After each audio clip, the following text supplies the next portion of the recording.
Hello friends, today in this video we will discuss the rest part of the breathing and exchange of gases का जो rest part था उसको हम discussion करेंगे। तो in previous video first part में हम लोग डिस्कशन किए थे रेस्पिरेशन ऑर्गन क्या क्या था, तो what is respiration, what is respiratory organ क्या था और what are the different step था, that we have already discuss. तो उसके बाद क्या है मैकेनिज्म ऑफ ब्रीदिंग, क्या है मैकेनिज्म ऑफ ब्रीदिंग। तो mechanism of breathing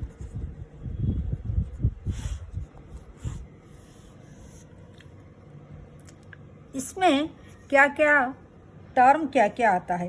breathing involves two stage, कितना स्टेज में ब्रीदिंग का टू स्टेज होता है। एक है inspiration during which atmospheric air is drawn, तो इसका मतलब ये हुआ दो स्टेज होता है ब्रीदिंग मैकेनिज्म में। तो एक होता है इंस्पिरेशन और एक होता है एक्सपीरेशन। क्लियर? तो इंस्पिरेशन में क्या होता है, in which the atmospheric pressure is drawn in, इसमें क्या होता है जो एटमॉस्फेरिक जो एयर होता है, एटमॉस्फेरिक एयर, इसमें क्या होता है एटमॉस्फेरिक जो एयर होता है, एटमॉस्फेरिक एयर जो होता है ये क्या होता है, ये ड्रॉन होके आता है। कहाँ आता है, हमारा लंग्स का, मतलब जो लंग्स होता है उसमें आता है। और एक्सपिरेशन क्या है, एक्सपिरेशन से हमारा जो एयर है ये आउट हो जाता है, ये एयर आउट हो जाता है। क्लियर? तो expiration in which the alveolar air, alveolar यहाँ एल्वियोलर है जो सैक लाइक स्ट्रक्चर सब है, एल्वियोलर से हमारा एयर रिलीज हो जाता है। तो ये जो प्रोसेस होता है एयर ड्रॉन होना लंग्स को और लंग्स से फिर बाहर जाना, ये जो प्रोसेस होता है एक movement of air in and out जो होता है lungs is carried out by A creating pressure gradient.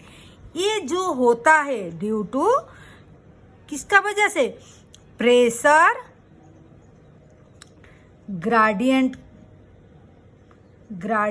का वजह से होता है।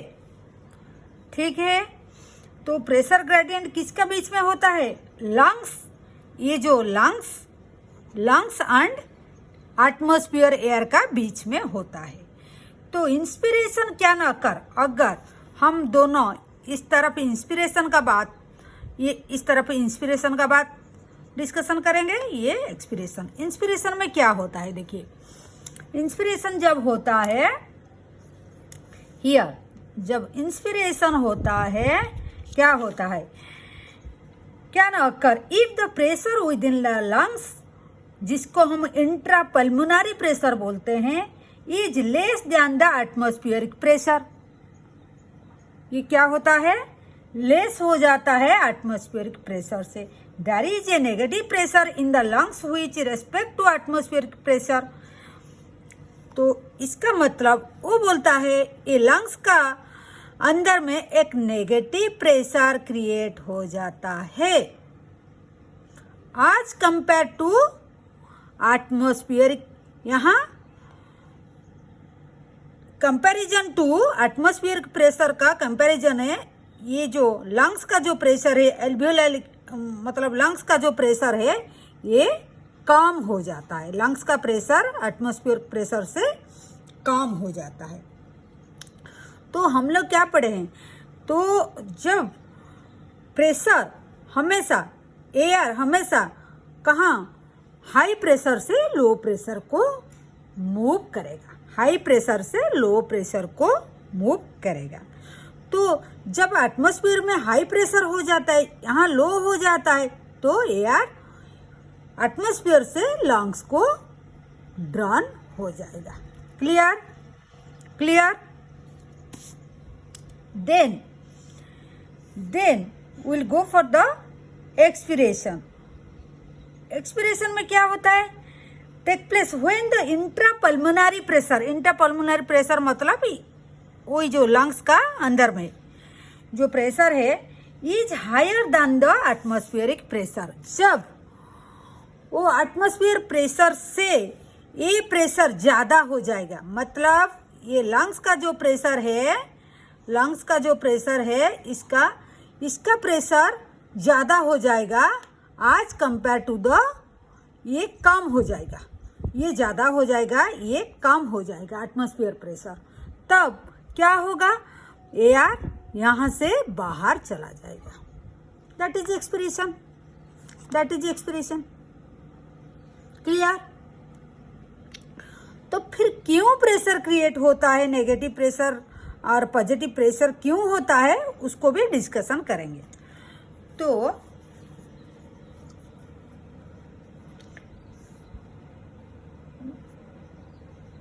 similarly expiration take place when the intrapulmonary pressure is higher than the atmospheric pressure. Clear. The diaphragm and the specialized set of muscle, external and internal intercostal muscles जो between the ribs help in generate such a gradient. ये जो pressure जो इसमें कम हो जाना फिर ज़्यादा हो जाता है, जब प्रेशर क्यों होता है, उसके लिए कौन कौन हेल्प करता है? एक मसल है डायफ्राम। डायफ्राम मसल यहाँ पर है, कहाँ पर है? यहाँ नीचे। डायफ्राम मसल यहाँ नीचे होता है, ठीक है। ये एक मसल है। उसके बाद और क्या मसल है? देखिए डायफ्राम गया और specialize muscle external and internal intercostal muscle. देखिए जब रिब्स होता है, ये रिब्स ऐसे करके होता है, ये हमारा चेस्ट बोन हुआ, रिब्स ऐसे करके होता है। इसका बीच में भी मसल होता है और आउटसाइड में भी होता है और इनसाइड में भी होता है। तो जो एक होता है आउटसाइड मसल जो होता है उसको एक्सटर्नल इंटरकोस्टल मसल बोलते हैं, और जो इनसाइड होता है उसको इंटरनल इंटरकोस्टल मसल बोलते हैं। तो ये दोनों muscle external and internal intercostal muscle जो होता है ये हेल्प करते हैं, ये जो प्रेशर ग्रेडियंट क्रिएट होता है उसके लिए वो हेल्प करते हैं, ठीक है, हेल्प करते हैं। तो इंस्पिरेशन इज इनिशिएटेड कब होता है? By the construction of diaphragm which increase the volume of the thoracic chamber. अभी हम लोग यहाँ क्या पढ़े थे? जी इसमें नेगेटिव प्रेशर होगा, प्रेशर कम हो जाएगा आज कंपेयर टू एटमॉस्फेरिक प्रेशर, तब जाके एयर ड्रन हो जाएगा अंदर को। तो कब होगा? हम लोग को पता है प्रेशर मतलब प्रेशर एंड वॉल्यूम वो इन्वर्सली प्रोपोर्शनल होते हैं, ओके। मतलब जब प्रेशर कब बढ़ेगा? जब प्रेशर जब बढ़ेगा जब वॉल्यूम घटेगा, और वॉल्यूम जब बढ़ जाएगा, वॉल्यूम अगर बढ़ गया तो प्रेशर घटेगा। तो प्रेशर को घटाने के लिए फर्स्ट अगर इंस्पिरेशन में हमको क्या करना पड़ेगा? इंस्पिरेशन में प्रेशर को हमको घटाना पड़ेगा। प्रेशर घटाने के लिए वॉल्यूम को बढ़ाना पड़ेगा। वॉल्यूम को बढ़ाना पड़ेगा, क्या करना पड़ेगा? वॉल्यूम को बढ़ाना पड़ेगा। वॉल्यूम को बढ़ाने के लिए हमको क्या करना पड़ेगा? हमको क्या जो लंग्स का इंटरकोस्टल मसल है इसको थोड़ा नीचे लाना पड़ेगा, और ए साइड में जो है कैविटी है थोरासिक कैविटी को, उसको भी थोड़ा आउटसाइड में खींचना पड़ेगा। तो ये काम कौन करेगा? डायफ्राम मसल इधर है जो नीचे खींचेगा, कंट्रैक्शन जब होगा वो नीचे आ जाएगा, तो हमारा लंग्स जो ऐसे मतलब इसका ऊपर में लंग्स है तो ये ऐसे फ्लैट हो जाएगा, ऐसे फ्लैट हो जाएगा, ऐसे था फ्लैट हो जाएगा। तो एरिया यहाँ ऐसे फ्लैट हो जाएगा, फ्लैट हो जाएगा तो कम से कम एरिया बढ़ जाएगा, इसका वॉल्यूम थोरासिक कैविटी का वॉल्यूम बढ़ जाएगा। तो इसी तरह देखिए यहाँ लिखा है inspiration is initiated by the contraction of diaphragm which increase the volume of thoracic chamber in anterior posterior axis, मतलब ऐसे, ठीक है, and the contraction of external intercostal muscle lift off the ribs and the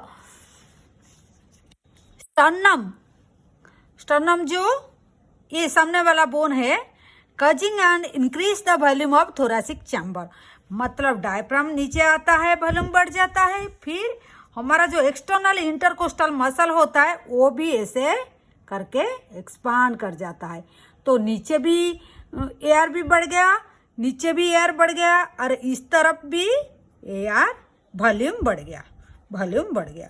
तो अभी जितना हमारा chamber का shape इतना था, अभी थोड़ा ऐसे करके थोड़ा बढ़ गया। तो यहाँ क्या हो गया? वॉल्यूम बढ़ गया, क्या वॉल्यूम बढ़ गया? वॉल्यूम बढ़ गया तो प्रेशर डेफिनेटली कम हो जाएगा, नेगेटिव क्रिएट हो जाएगा। क्लियर? तो इसके लिए हमको क्या करना पड़ेगा? दो ये जो मसल दोनों को कंट्रैक्शन, ये मसल भी कंट्रैक्शन हुआ है और ये मसल भी, एक्सटर्नल मसल भी कंट्रैक्शन हुआ,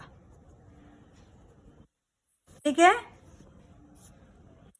ये कंट्रैक्शन हो गया।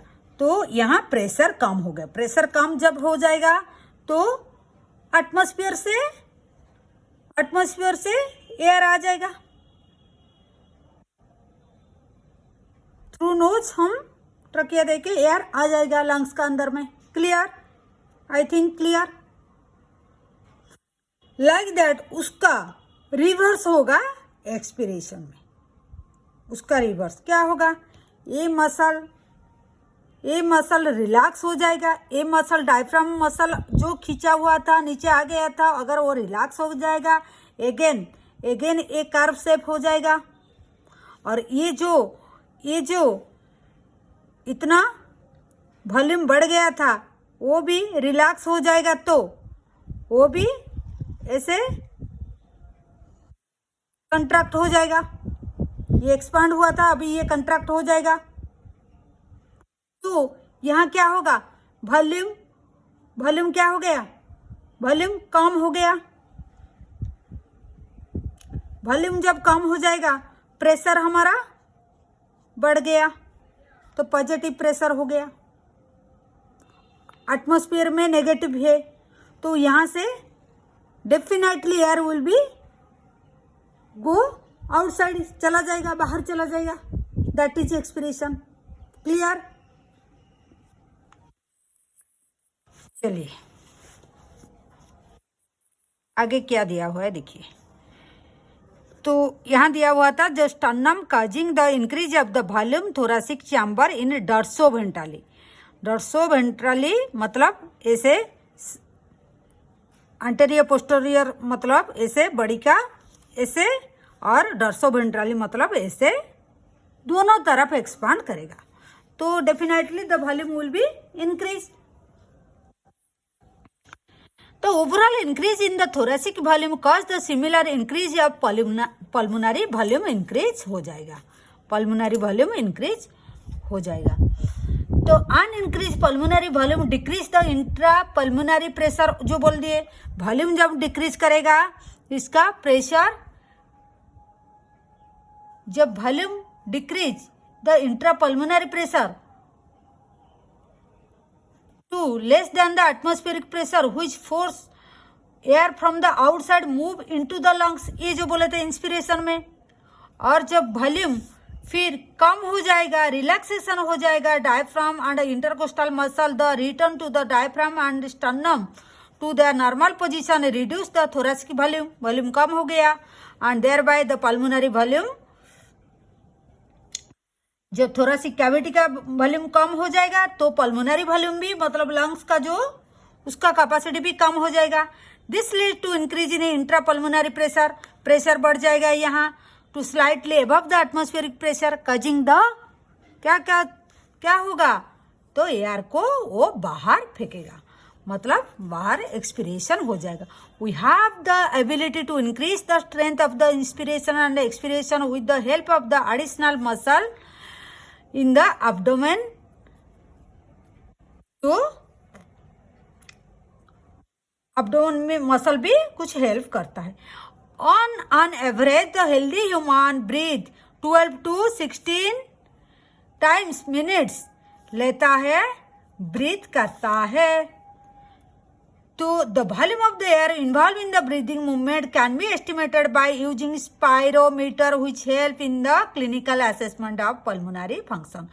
जिस लोग का हॉस्पिटलाइजेशन होते हैं, चेस्ट का प्रॉब्लम होता है, मतलब लंग्स ठीक से काम करता है कि नहीं, और एयर कैपेसिटी मतलब इंक्रीज करता है कि नहीं, जिस जो का फंक्शन नहीं कर रहा था, मतलब सपोज एक पेशेंट था, उनका वेंटिलेशन हुआ था, मतलब कुछ लंग्स का प्रॉब्लम हुआ था, तो उन लोग का स्पायरोमीटर एक मतलब डिवाइस देते हैं जिसमें पता चलता है कि वो लंग्स कैपेसिटी कितना है। ठीक है,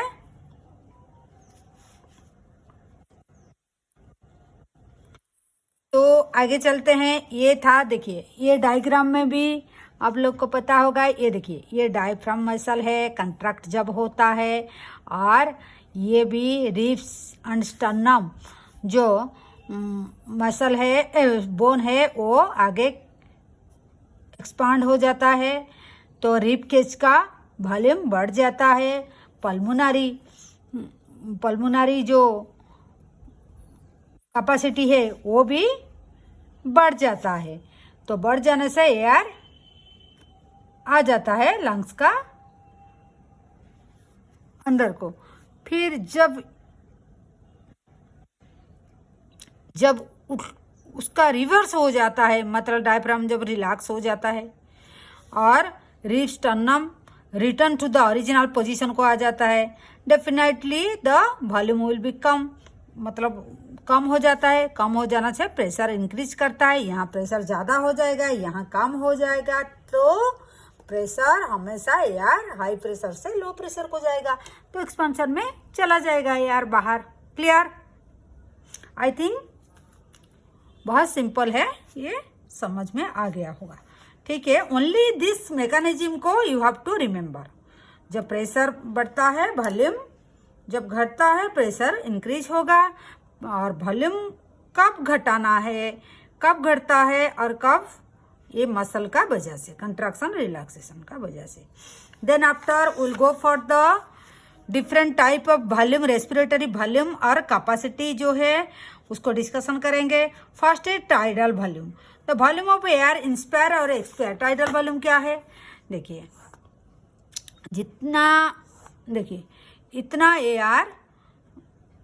जितना एयर हम इतना लेते हैं फिर छोड़ते हैं, जो एयर लेते हैं, the volume of air inspire और expire during the normal respiration approximately 500 ml हम लेते हैं फिर छोड़ देते हैं, लेते हैं छोड़ देते हैं।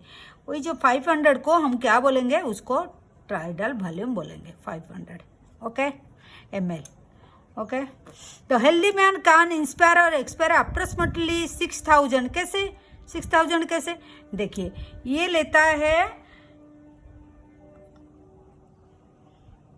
एक ही टाइम में, वो इतना लेता है, और 1 मिनट में 1 मिनट में 12 से 16 लेते हैं। अगर एक ही बार में जो सांस लेते हैं हम 500 लेते हैं इंस्पिरेशन में और एक्सपिरेशन में, तो 12 टाइम होने से कितना होगा? 12 5 जार 6000 होगा। ये लिखा हुआ है 6000 और 16 टाइम होने से 8000 हो जाएगा पर मिनट को। क्लियर। इंस्पिरेटरी रिजर्व वॉल्यूम मतलब इतना तो नॉर्मली एक पर्सन लेगा, अगर ज़्यादा खींचेगा ना, ज़्यादा खींचेगा तो वो कितना तक जाएगा, वो और इतना चला जाएगा। ठीक है, वो जितना है कितना जाएगा और 2500 से 300 वो ले सकता है अगर जोर से खींच के सांस लेगा तो। Clear clear. लाइक दैट जब नीचे आता है वो भी अगर जोर से फोर्सफुली वो सांस छोड़ेगा तो और थोड़ा डाउन हो, इतना नहीं इतना भी डाउन हो जाएगा। क्लियर। ठीक है, तो ये हो गया कितना, ये जो हो गया ये भी कितना हो गया एक्सपिरेटरी रिजर्व वॉल्यूम, ये 1000 से लेकर 1100 तक होता है। क्लियर, ये हो गया। तो और क्या है, और क्या है, residual volume. Residual volume the volume of the air remaining in the lungs. तुम जितना भी नॉर्मल सांस लेके छोड़ देगा और फिर भी तुम फोर्सफुली भी छोड़ेगा, जितना भी करने से तुम्हारा और कुछ एयर रह जाता है, दैट इज 1100 ml से लेकर 1200 ml, that is the residual volume. The volume of air remain in the lungs even after a forceful expiration. तुम जोर लगा के सांस भी छोड़ देगा फिर भी इतना एयर रह जाएगा, कितना 1100 ml से लेकर 1200 ml तक रहेगा। By adding of a few respiratory, इसको छोड़ दीजिए। इंस्पिरेटरी कैपेसिटी IC क्या है, टोटल ये कैपेसिटी इतना तक है, ये वॉल्यूम इतना तक। रिमेम्बर करने के लिए कैसे बोला है, 4 है, दिस 4 आर वॉल्यूम, देन ये कैपेसिटी क्या है, इंस्पिरेटरी कैपेसिटी, एक्सपिरेटरी कैपेसिटी। देखिए इंस्पिरेटरी वॉल्यूम था, इंस्पिरेटरी वॉल्यूम ये जो था और उसका साथ में टाइडल वॉल्यूम जो है हमारा नॉर्मल जो है, मतलब ये और फिर ये टोटल को मिला के हमारा हो जाएगा। मतलब ये जो 4 कैपेसिटी है, इंस्पिरेटरी कैपेसिटी IC, वो क्या होगा, मतलब जो टाइडल वॉल्यूम था 500 और ये इतना हो गया TB प्लस ये क्या expiratory inspiratory reserve volume IRV था, तो IRV। Clear. Like that expiratory capacity EC क्या होगा, तो वही टाइडल वॉल्यूम प्लस जितना ये है, तो TB प्लस ERV। क्लियर। उसके बाद FRC functional residual capacity, the volume of air that remain in the lungs after normal expiration. This include, एक नॉर्मल एक्सपिरेशन हो गया, नॉर्मल सांस लिए नॉर्मल छोड़ दिए, उसके बाद और कितना, इतना जो रह गया, ये दोनों रह गया, इतना और प्लस इतना, मतलब इतना और ये इतना, तो ये दोनों कितना हो गया, तो ये ERV प्लस RV। ठीक है, दोनों R। ठीक है, ERV and RV।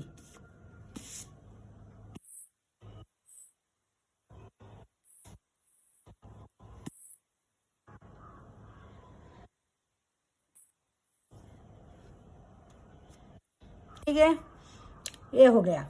Then vital capacity, ये तीनों हो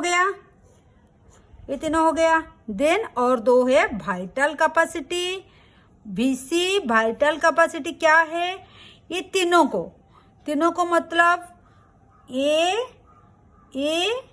और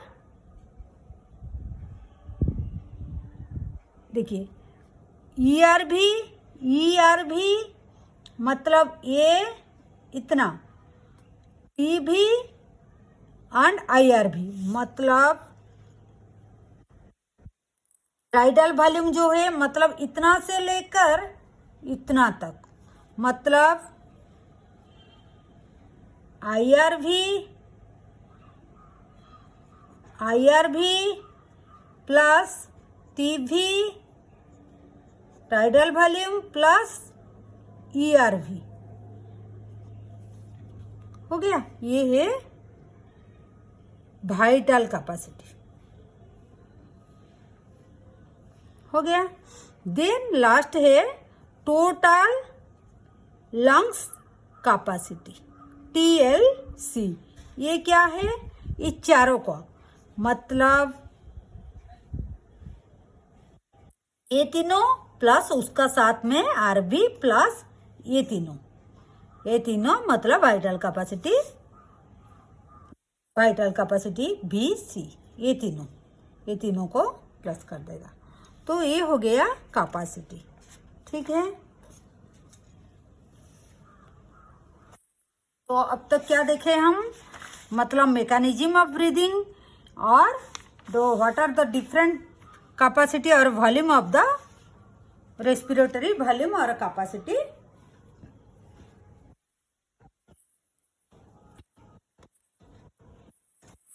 ये हो गया।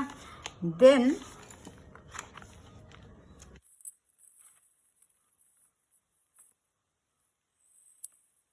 यहाँ देखिए, ये डायग्राम देखिए, ये क्या है? Diagrammatic representation of exchange of gases in alveolus and body tissue with blood transport of oxygen and carbon dioxide. मतलब देखिए, ये जो डायग्राम दिया हुआ है, this is the lungs, air inspire air इस तरफ आया, उसके बाद ये एल्वियोलाई, देन यहाँ से ऑक्सीजन होके ये रेड कलर जो आया, ये ऑक्सीजनेटेड ब्लड आया, ऑक्सीजनेटेड ब्लड इधर आया। फिर हमारा लेफ्ट एट्रियम को, ये हार्ट है, लेफ्ट एट्रियम को पल्मोनरी वेन से ऑक्सीजनेटेड ब्लड इधर आया। फिर वेंट्रिकल को आया, वेंट्रिकल से फिर क्या सिस्टमिक आर्टरी दे के फिर वही ऑक्सीजन लेके वो टिश्यू तक आ गया। ये यहाँ टिश्यू का डायग्राम है,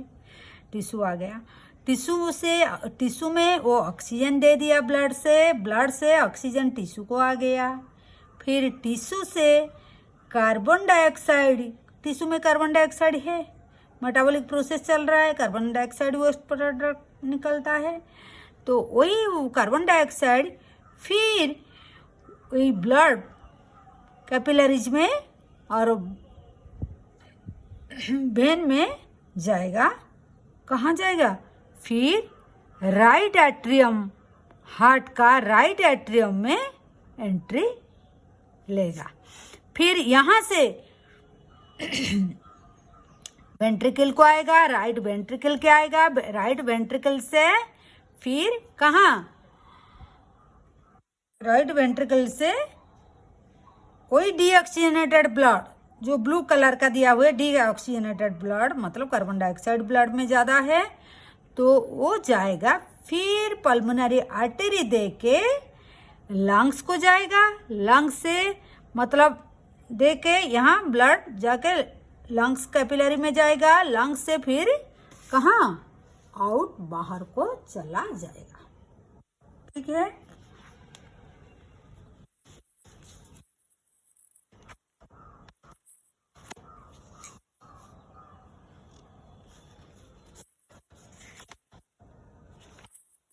देखिए exchange of gases. Alveoli are the primary site of the exchange of gas. यहाँ जो एल्वियोलाई जो है लंग्स का, यहाँ ही गैसियस एक्सचेंज होता है। गैसियस एक्सचेंज मतलब जो गैस आता है फिर जाता है, मतलब ऑक्सीजन कार्बन डाइऑक्साइड जो एक्सचेंज यहाँ होता है।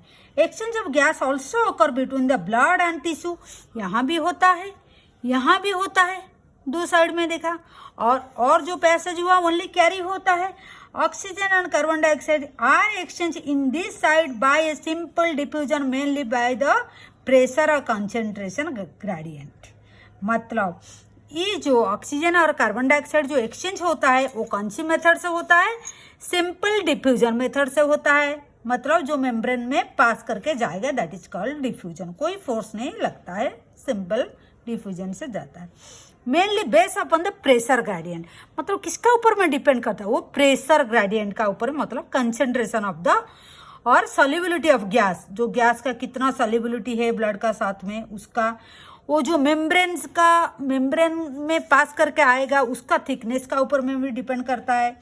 Involve in the diffusion are also some important factor can affect the rate of diffusion, और कुछ फैक्टर भी होता है जो वही गैस को डिफ्यूजन में हेल्प करता है। तो तीनों चीज हेल्प करता है। गैस एक्सचेंज ऑफ गैस में, एक्सचेंज ऑफ गैसेस में क्या क्या कौन सी फैक्टर, तो कौन सी? सिंपल डिफ्यूजन से होता है, सिंपल डिफ्यूजन मेथड से होता है। और कौन सी gas? Oxygen and carbon dioxide होता है। और किस किस का ऊपर में डिपेंड करता है? एक तो प्रेशर और कंसंट्रेशन ग्रेडियंट का ऊपर में, 2 सेकंड में थिकनेस ऑफ मेम्ब्रेन, और कुछ फैक्टर होते हैं जो उनको फेवरेबल कंडीशन देता है टू डिफ्यूजन के लिए। कुछ फैक्टर होता है जो उनको फेवरेबल कंडीशन देता है, और कुछ फैक्टर होता है जो उनको फेवरेबल कंडीशन नहीं देता है। ठीक है, चलिए आगे देखते हैं क्या है। Pressure contributed by the individual gas in a mixture of gas is called the partial pressure and the represented as PO2 of oxygen and PCO2 for the carbon dioxide. मतलब मान लो ये एक गैस है, इसमें ऑक्सीजन भी है, carbon dioxide भी है, नाइट्रोजन भी है, बहुत कुछ है। तो ऑक्सीजन का जितना प्रेशर होगा उसको बोलेंगे pressure oxygen, pressure gradient of oxygen. Carbon dioxide का जितना प्रेशर वो एग्जर्ट करते हैं तो उसको बोलेंगे प्रेशर ऑफ कार्बन डाइऑक्साइड। ये दोनों गैस का भी हमारा डिस्कशन चल रहा है। ठीक है, क्लियर? तो ये हो गया द पार्शियल प्रेशर, ये हो गया। This two gas of atmosphere air and two side of the diffusion are given in the table, and in the a table जो टेबुलर फॉर्म में दिया है उसको डिस्कशन करेंगे। The data given in the table clearly indicate the concentration gradient of oxygen from alveoli to blood and blood to tissue. मतलब इसका ऊपर में डिपेंड करता है। कैसे डिपेंड करता है? देखिए ये कौन सी गैस को हम देखेंगे, उसका ग्रेडियंट, यही दोनों गैस का हमको देखना है। तो क्या क्या है? Oxygen and carbon dioxide. देखिए एटमॉस्फेयर एयर जो एटमॉस्फेयर एयर है उसका ऑक्सीजन पार्शियल प्रेशर कितना है? ये पार्शियल प्रेशर दिया है, पार्शियल प्रेशर का वैल्यू दिया है। ऑक्सीजन का जो एटमॉस्फेयर एयर है उसका पार्शियल प्रेशर कितना है? 159। ठीक है। तो कार्बन डाइऑक्साइड का कितना है? 0.3 है। ठीक है, देखिए एल्वियोलाई का कितना है? 104, मतलब 104। एंड कार्बन डाइऑक्साइड का एल्वियोलाई जो गैस होता है उसमें कार्बन डाइऑक्साइड कितना होता है? 40 होता है। क्लियर? देखिए अभी यहाँ हाई प्रेशर है, ऑक्सीजन का ग्रेडियंट, यहाँ हाई प्रेशर नहीं, पार्शियल प्रेशर ऑक्सीजन का एटमॉस्फेयर में ज़्यादा है, एल्वियोलाई में पार्शियल प्रेशर कम है। हम लोग इतना तक तो समझ गए हैं कि हाई प्रेशर से लो प्रेशर को एयर फ्लो करेगा। तो यहाँ से एटमॉस्फेयर एयर से ऑक्सीजन अभी एल्वियोलाई के आ जाएगा। ठीक है, एल्वियोलाई में प्रेशर कितना है 104। फिर अभी यहाँ ये कैपिलरी में आएगा तो ऑक्सीजन, ये जो ऑक्सीजनेटेड ब्लड है इसमें 95 है, तो 104 यहाँ 95 है, तो जरूर यहाँ से फिर यहाँ आएगा, हो गया।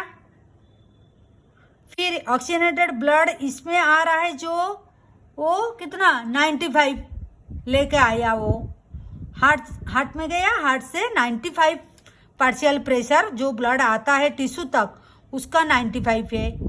कार्बन डाइऑक्साइड का कितना 40 है। यहाँ देखिए लेफ्ट साइड मेरा फिंगर देखिए, यहाँ 40, यहाँ भी देखिए 40, ठीक है।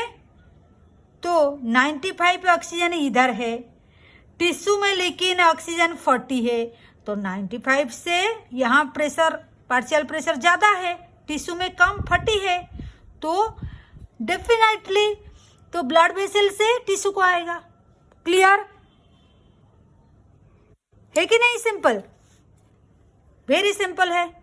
तो ये मेथड से अब समझ जाने से बहुत सिंपल हो जाएगा।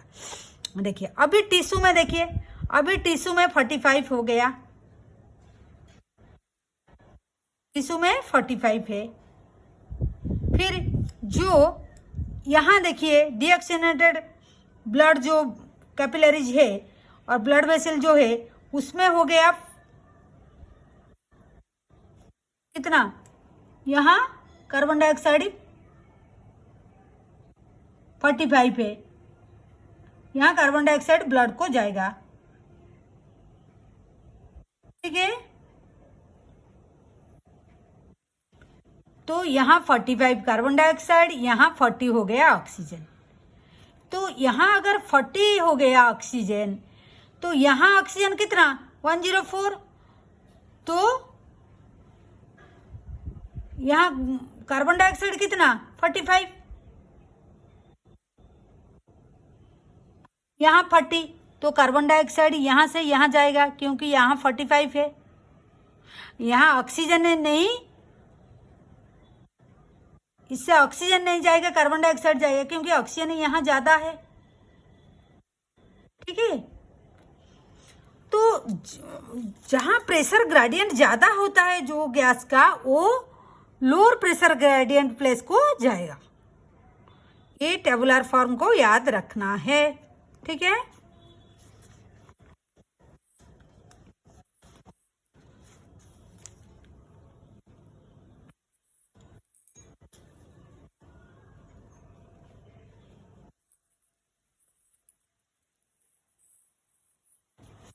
The gradient is present for the carbon dioxide in opposite direction.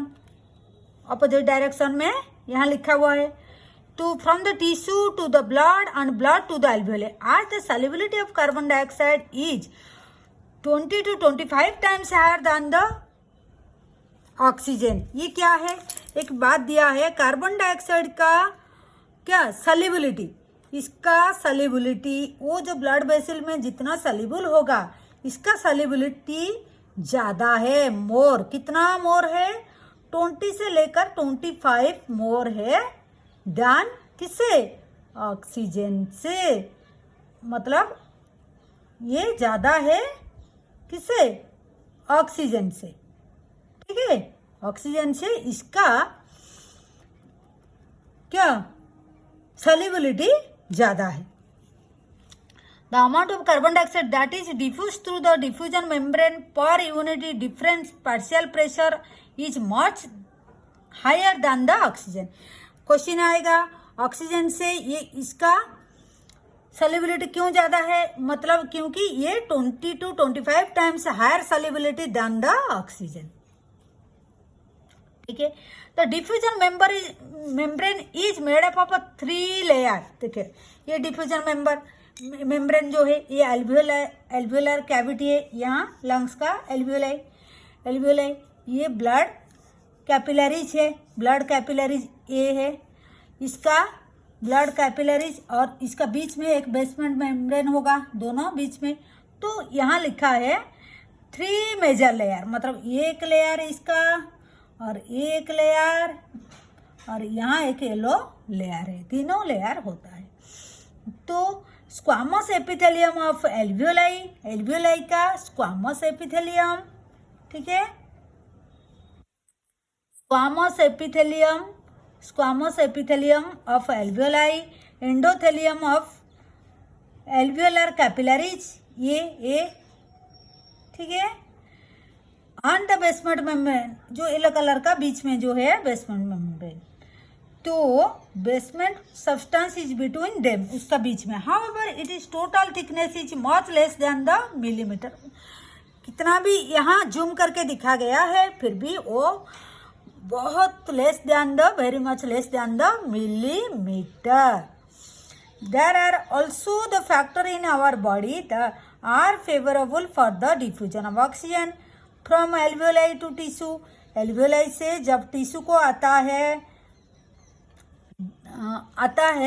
favorable for the diffusion of oxygen from alveoli to tissue and carbon dioxide from tissue to, देखो कार्बन डाइऑक्साइड टिश्यू से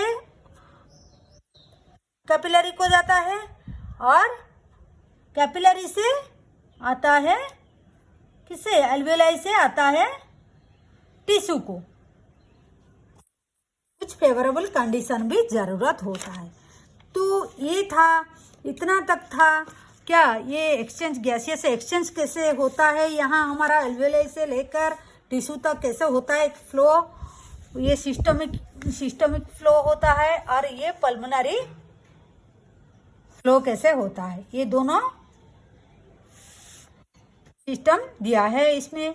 और इसका थोड़ा zoom करके ये portion को, यहाँ alveoli और ये ब्लड कैपिलरी को, इसको जूम करके यहाँ दिखा गया है। तीनों मेम्ब्रेन होता है और कार्बन डाइऑक्साइड का कैसे डिफ्यूजन रेट हायर होता है ऑक्सीजन से, ये है। ये टैबुलर फॉर्म में दिया गया था। Partial pressure of different gas in different place, मतलब एल्वियोलाई में कितना है, डीऑक्सीजनेटेड ब्लड वेसल में कितना है, ऑक्सीजनेटेड ब्लड में कितना है, टिश्यू में कितना है, एंड एटमॉस्फेयर में कितना है, ये हो गया।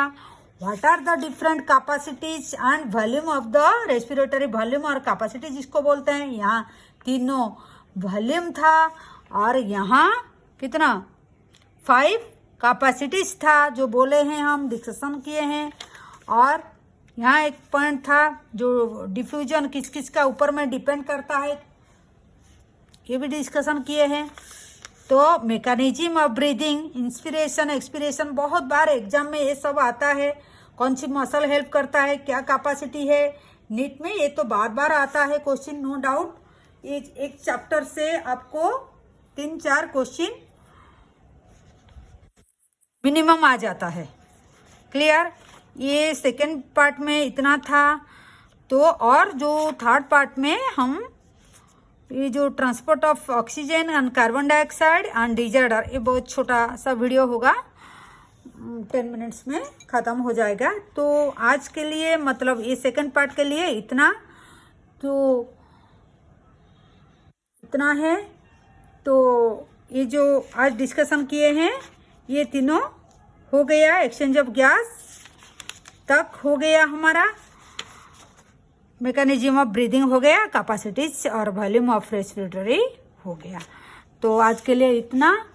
तो नेक्स्ट क्लास में और रेस्ट ऑफ द पार्ट हम डिस्कशन करेंगे। तब तो के लिए take care, bye, thank you. और ज़रूर हमारा चैनल को सब्सक्राइब और लाइक करना, so that we can do new video upload करेंगे आप लोग के लिए। Okay, thank you for watching.